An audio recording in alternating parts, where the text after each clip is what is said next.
Saudações a todos os ouvintes, que a paz de Jesus ressoe em nossos corações.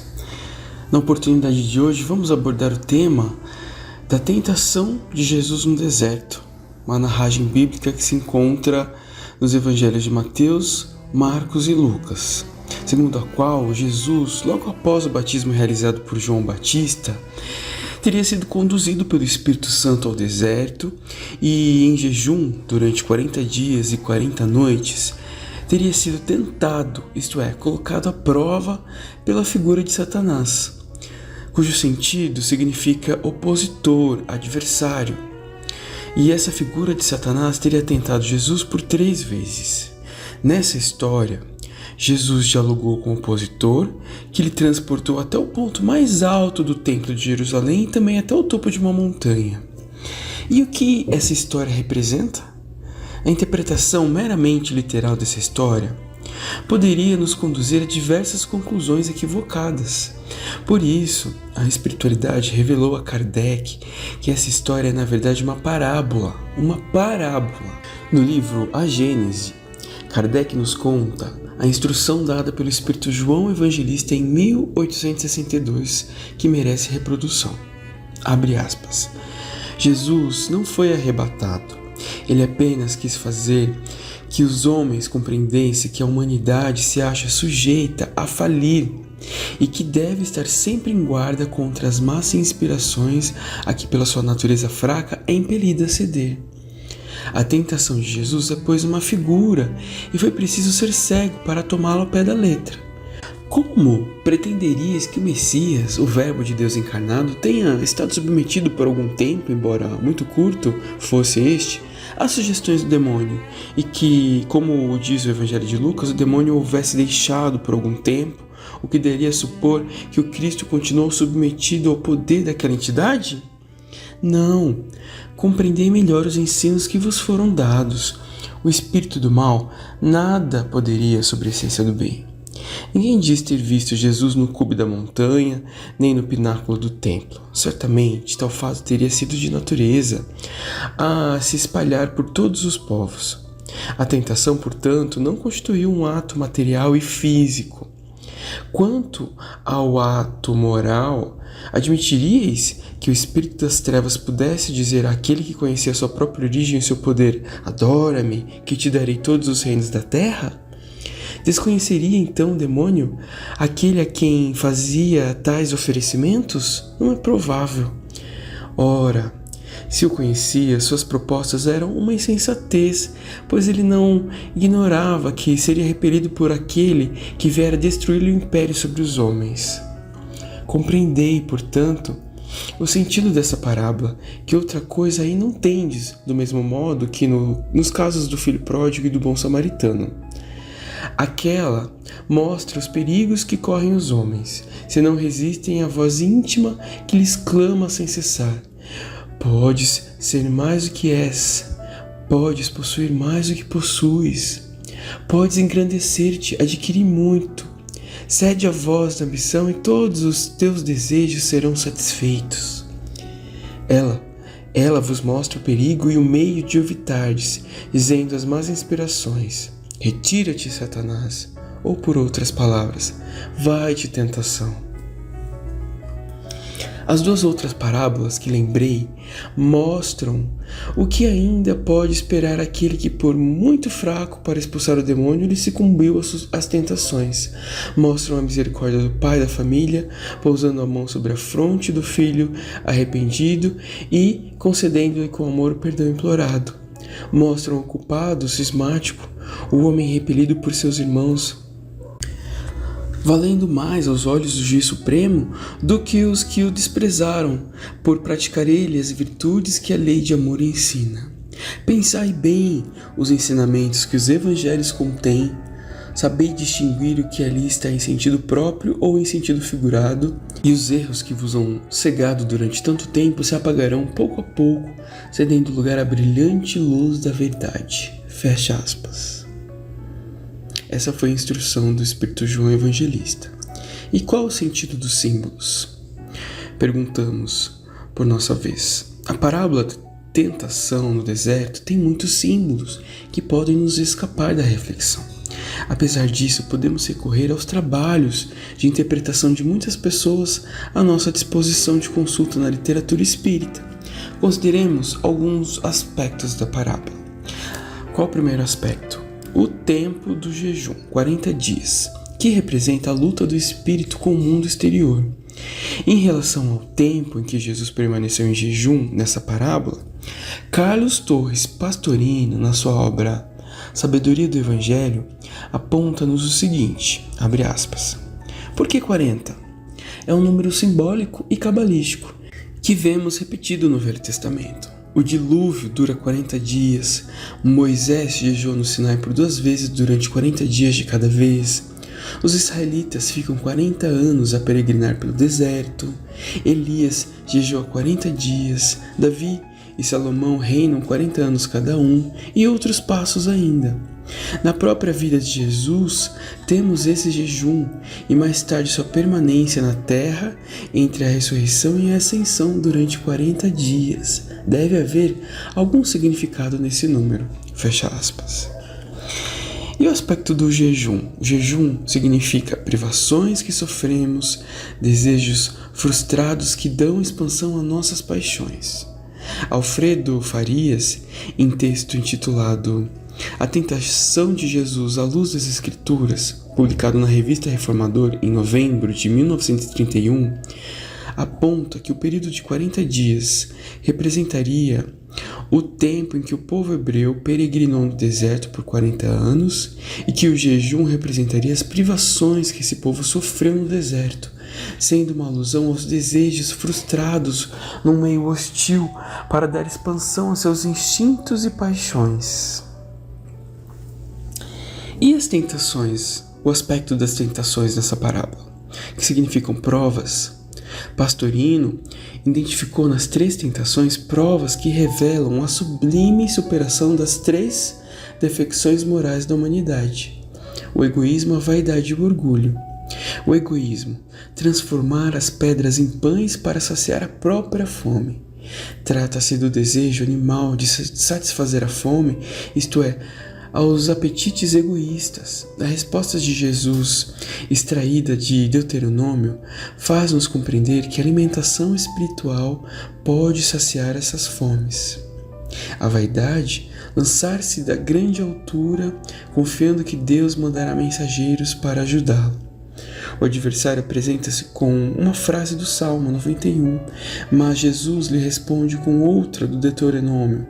É a tentação de ceder à vaidade das demonstrações taumatúrgicas, isto é, demonstrações de milagres, onde não haja necessidade delas, confiando em proteções especiais superiores. E o orgulho? O orgulho, usar qualquer meio bajulatório para obter fama e poder de domínio. Volta Jesus com um versículo de Deuteronômio mostrando que Deus está acima de tudo e só a Ele podemos e devemos prestar culto. Reverência e obediência, não devendo utilizar-nos de meios escusos para adquirir vantagens nem pessoais nem para grupos.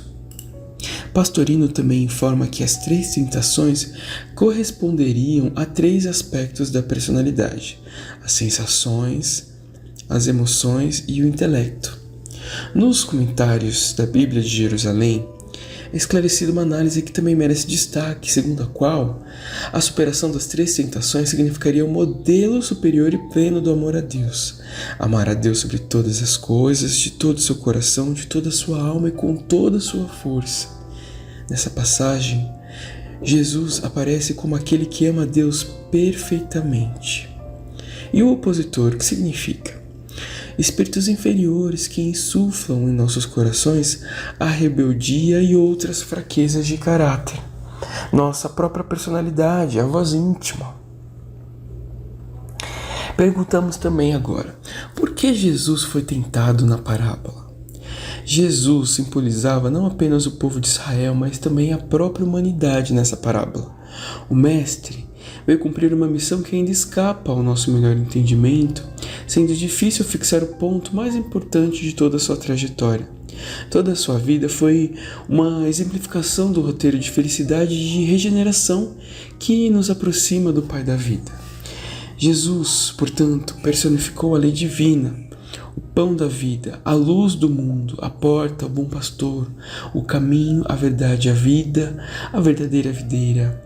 Espírito perfeito teve que sentir o reflexo das nossas imperfeições para ministrar à humanidade as noções mais importantes da lei de amor e de caridade.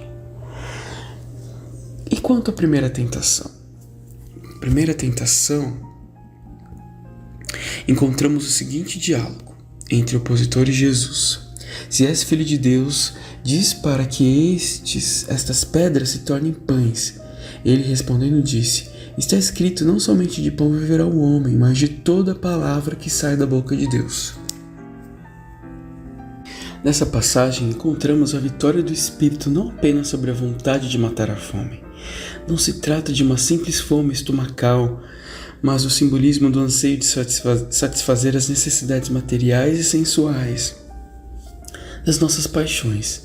A conduta de Jesus é um modelo da superação do egoísmo, que se dá pela autodisciplina guiada pelo Espírito, consciente de que vivemos de tudo que vem de Deus e de que o alimento espiritual sacia os anseios do Espírito. E o que era esse alimento espiritual? O maná, pão do céu que alimentou o povo hebreu na peregrinação do deserto. Era o próprio Cristo, confirmado por ele mesmo na passagem do Evangelho de João. Eu sou o pão da vida, quem vem a mim nunca mais terá fome, e o que crê em mim nunca mais terá sede. Quanto à segunda tentação, de acordo com o Evangelho de Mateus, encontramos a seguinte narrativa. Então o diabo levou a cidade santa, o colocou sobre o pináculo do templo e lhe disse: se és filho de Deus, lança-te para baixo, pois está escrito, ele dará ordens a seus anjos a teu respeito, e sobre as mãos irão te suster, para que não tropeces em nenhuma pedra. Jesus lhe disse: novamente está escrito, não tentarás ao Senhor teu Deus. Nesse trecho, vemos que o opositor experimenta Jesus, sugerindo-lhe que colocasse Deus à prova de sua proteção divina com fundamento no Salmo 91, que alude à proteção de Deus dispensada a seus filhos. A resposta de Jesus faz referência ao Antigo Testamento, que representa uma exortação ao povo hebreu para que não repetisse a conduta praticada no êxodo de Egito no deserto. Nessa peregrinação, os hebreus tinham sede e estavam insatisfeitos com Moisés, acusando-lhe de conduzir seu povo à privação do deserto e à morte. Moisés, receoso de ser apedrejado por seu povo, clamou a Deus inspiração, que veio na orientação para que batesse em uma rocha com a vara que trazia consigo. Moisés, devido às exigências e às queixas dos hebreus, obrou por ordem de Deus, manifestando a bondade e a proteção divina para com aquele povo. Assim, Jesus na parábola exorta a humanidade para que não tornasse a colocar Deus à prova, tal como os hebreus. Agora ele próprio, Cristo, representa a água viva que mata a sede do Espírito. De acordo com a análise de Pastorino, essa tentação é a superação sobre a vaidade, sobre o eu personalístico, que se julga separado, diferente e sempre superior aos demais. Lançar-se do topo do templo na presunção de que Deus protegeria seu filho de todos os perigos e privações, representaria um privilégio que não se coaduna com a razão da nossa encarnação na Terra.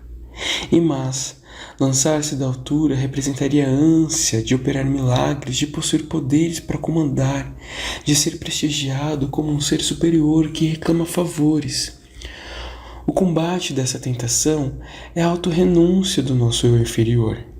Jesus nos deu muitos exemplos dessa superação, apagando temporariamente a sua auréola de luz, tomando a forma de servo para habitar conosco. Pregou um ideal, mas não chefiou nenhum movimento religioso. Atendeu aos judeus sem afastá-los de Moisés, socorreu a Ciro Fenícia sem arrancá-la de seus ídolos, Elogiou o centurião romano sem exigir o repúdio a Júpiter e, no exemplo da caridade perfeita, citou o samaritano de religião diferente da sua. Jesus renunciou à sua personalidade perfeita, nascendo em uma manjedoura que se destinava à alimentação de animais, ensinando a toda a gente a bem-aventurança dos pobres de espírito, comendo com pecadores, dirigindo-se fraternalmente às vendedoras de ilusão, lavando os pés de seus discípulos, ministrando seu derradeiro testemunho a ladrões. E quanto à terceira tentação? Vamos ao seguinte trecho. Novamente o diabo o levou a um monte muito alto e mostrou-lhe todos os reinos do mundo e a glória deles. Ele disse: tudo isso eu te darei se prostrado me adorares. Então Jesus lhe disse: vai-te, Satanás, pois está escrito: adorarás o Senhor teu Deus e somente a ele prestará culto. Nessa passagem encontramos o oferecimento de autoridade da glória mundana, a que muitos sucumbiram e sucumbiriam, oprimindo as massas com o abuso de poder. A réplica de Jesus, que faz referência a Deuteronômio, explicita que acima do poder terreno está o amor de Deus, que é Pai de todas as criaturas. Essa ambição orgulhosa de mando, de ambição de posses materiais, de prestígio e de superioridade no mundo material, a todos nos toca. Todos querem ter mais e serem melhores do que o próximo. Para superar essa tentação, Jesus nos ensinou o alto sacrifício do nosso personalismo, ao sacrifício da autoidolatria, a adorar verdadeiramente a Deus no templo sagrado de nossos corações, amando aos nossos irmãos como a nós mesmos. O Mestre nos ensinou que somos construtores do aperfeiçoamento espiritual e que para vencer o mundo em nós mesmos devemos servir ao mundo. E quanto ao triunfo, na versão de Mateus, com a superação das tentações, o opositor deixou Jesus, o que logo vieram os anjos para o servirem. Esse significado dessa passagem pode ser interpretado como o triunfo da humanidade sobre si mesma, acarretando a descida dos bons espíritos para assistir à humanidade. Significaria também a retirada dos espíritos inferiores do âmbito terreno e o início de uma nova era de regeneração. Agradecemos a oportunidade e ficamos com o Pai Nosso. Pai nosso que estais no céu, santificado seja o vosso nome. Venha a nós o vosso reino. Seja feita, Pai, a vossa vontade, assim na terra como no céu. O pão nosso de cada dia nos dai hoje.